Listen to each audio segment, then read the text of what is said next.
this morning, there could be a smoking gun that proves the Obama administration spied on the Trump transition team and possibly on Donald Trump himself.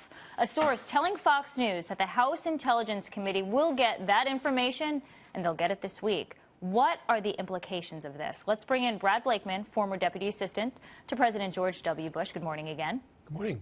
So the intelligence is said to leave no doubt that the Obama administration, in its final days, was using the cover of legitimate surveillance on foreign targets to spy on the president-elect, Donald Trump, at the time, according to sources.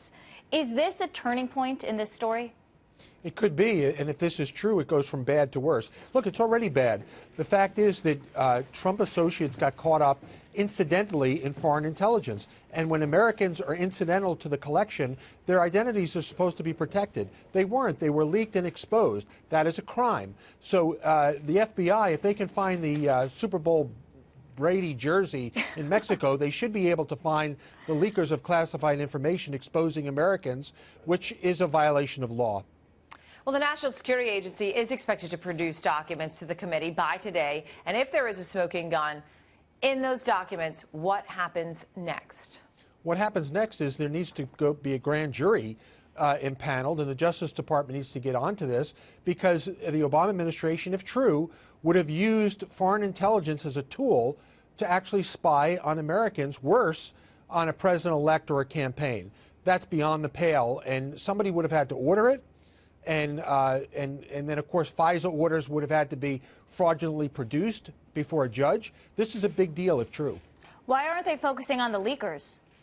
I think they need to focus on the leakers as well as these new leads. First of all, this kind of information is closely held.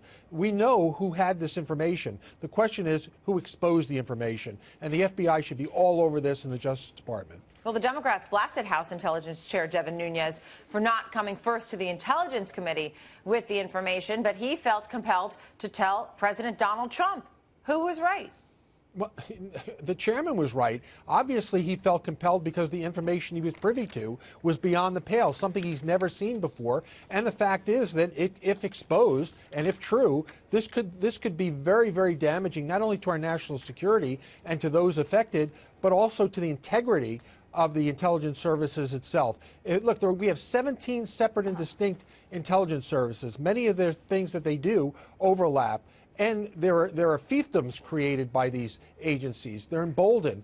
They need to be reeled in, and Congress has the opportunity to do that. And I would tell you they have the responsibility under the constitutional oversight to make sure that the inmates aren't running the asylum.